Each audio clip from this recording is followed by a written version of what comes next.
What happens to your Social Security benefit if you retire at 55? This is a good video, man. I've done this about 2 years or so ago. It's a time to do it again because I get a lot of new people here, and I just was important to know. So let's dive into this, my friends. We're going to go straight to the horse's mouth. And this is the Social Security statement for benefit calculations for workers retiring in 2021. All right, so what they're doing here, I'm just going to go into this and explain the best I can. This is the third time I've done this video because I think I was relying too much on Social Security because I'm like, oh, this confuses me. So I have to figure it out because I'm a financial planning, a professional. So case A, you were born in 1959 and your sister was born in 1955. You both worked for at least 35 years. In fact, we have here 40 years for each of you guys. What Social Security does is they take the top 35 years of your indexed earnings. What indexed earnings is, the amount you made at a certain year before, they times it by what's called an indexing factor, which is based on the average wage index, and that gives us your indexed earnings. But remember, they only take your top 35. So in this case, we got case A, we'll just call him case A. Case A was born in 1959. He quits working in 2020.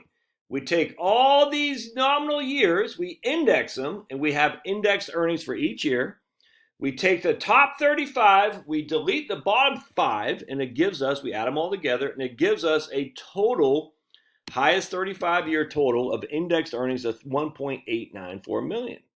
We divide that by 420 because there's 35 years in the top 35 years, and we're trying to get the average index monthly earnings, and that gives us an AIME of 4,511.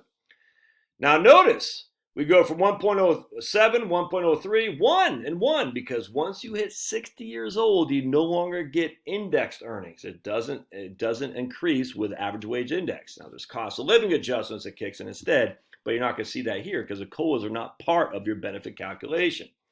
And you can see this guy was born in 1955.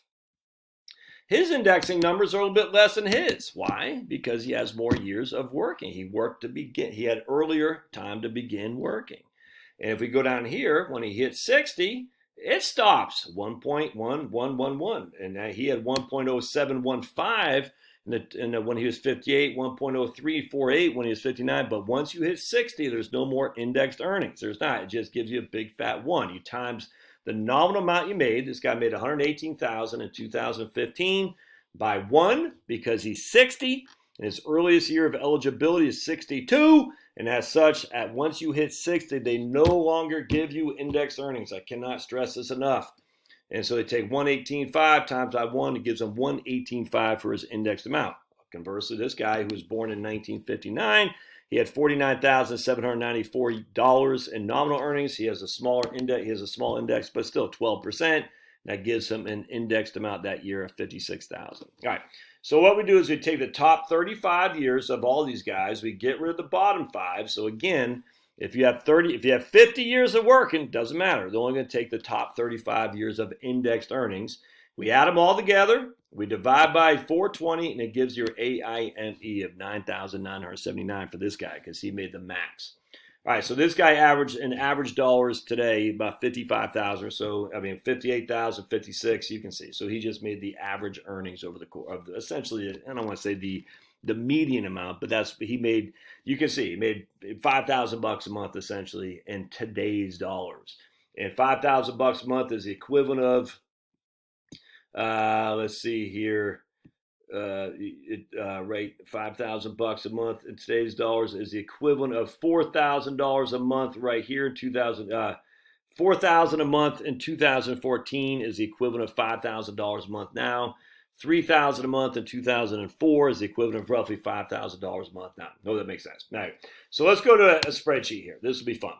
All right, so we're just going to look at case B, this guy born in 1955. All right, so again, we're taking the top 35 years. So these years he made aren't included in Social Security. These 112, 112, 107, 103, and then this one right here, $111,000, because it's only the top 35.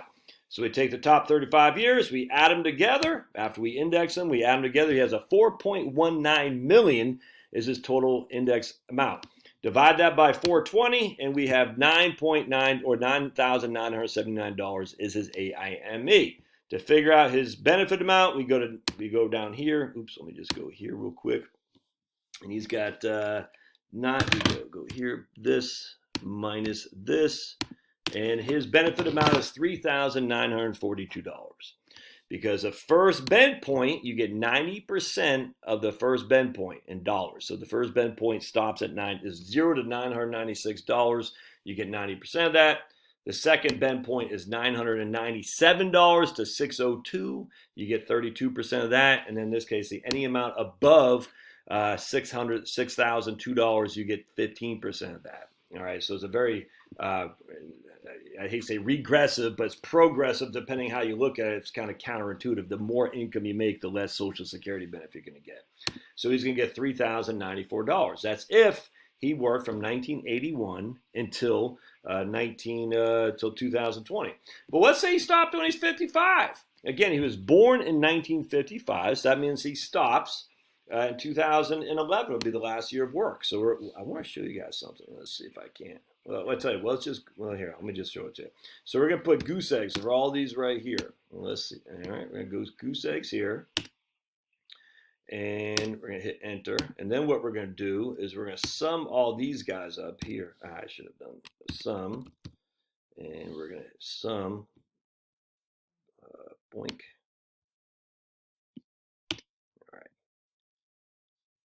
Did sum for me. Oops, hold on a second. Let's hit sum. Equals sum. Boink. There we go. We're going to sum all these guys up here. All right. So now he stopped working in 2011. And his AIME went from, was it 9,000? Well, we can look right here. $9,979, which we already showed his benefit was $3,084. But even though he worked no longer, he stopped working, 10 years ago. His benefit, his AIME only went to $8,320. $8,320. So his benefit fell from $3,084 to $2,846. That's it. $3,084 minus $2,846. That's $238 a month. That's times that by 12. That's $2,856. That's less than $3,000 a year. $3,000 a year, and that's assuming that he never worked again. It doesn't really. We could do whatever we want. That's if he stopped at 55, which is I wanted to show you, because that would be when he's 55 years old. He was born in 1955. He worked until he was 55. At 2010, it was his last day on the job. He got nothing, goose eggs, and it didn't change his benefit hardly at all. I can't stress this enough how important this is. Now remember, just because you quit at 55, this is also at his full retirement age, by the way. The PIA is the amount you get at your full retirement age. This is your PIA. Let me put that in. PIA. Amount you get at FRA. And we'll just say this guy was 55, so it'll be 66.2. If you're born in 1960 or beyond, it's 67. What I'm saying is, if he took his benefit as FRA 66 and 2 months, if memory serves, he was going to get $2,846 for his monthly benefit from Social Security without working, from not working at all. Now let's see. What if he worked an extra, 1 year? We'll say, what if he made $100,000 that 1 year? Boink. Then what we got to do is we got to get rid of. Just put a 0 here. All right, so we made an extra $100,000. Oh, I should have done it over here. Hold on just a sec. There we go. Yeah, let's do this. Equals that times this. There we go.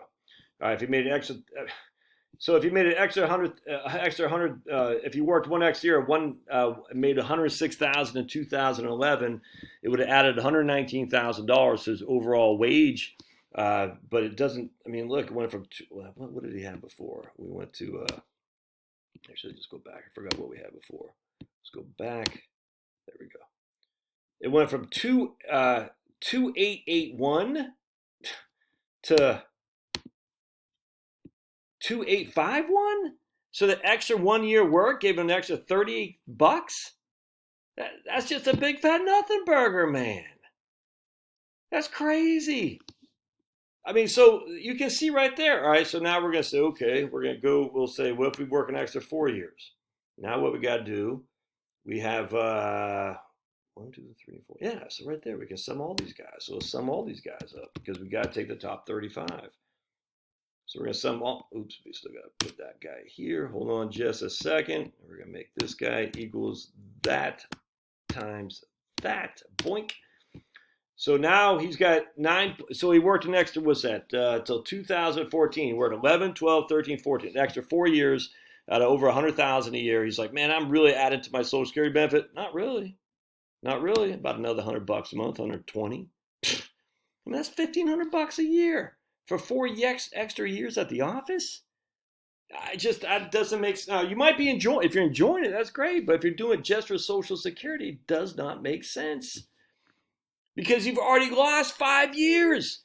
If you work until you're 66, 67, 60, and you have more than 35 years, you've already lost 5 years. They only take your top 35. They only take your top 35.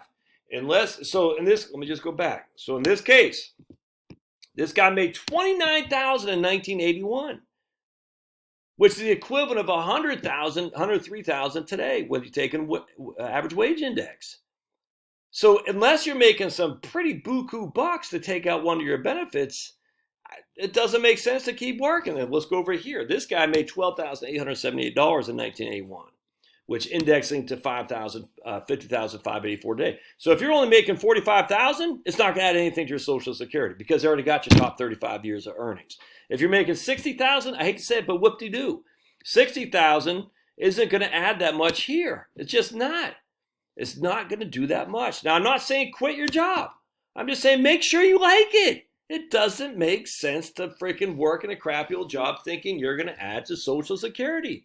It doesn't make sense. I talk about it in my book right here. I'll put a link in the show notes, and you should buy it because I told you what I say in this. Let me see if I can't find the chapter.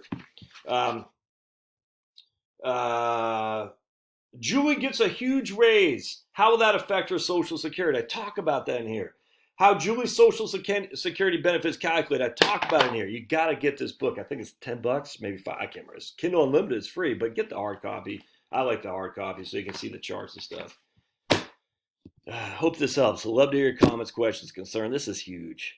The best thing for liberty is to free yourself from the slavery that is your corporate freaking lackey job and do something you enjoy doing, man.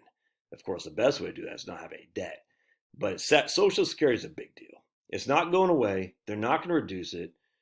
But don't slave wages because like, I got to keep slaving away to save because or else my Social Security will be nil. I just proved it. It's not. All right, I'll put a link in the show notes. Love to hear your comments. Buy my book. Thanks now.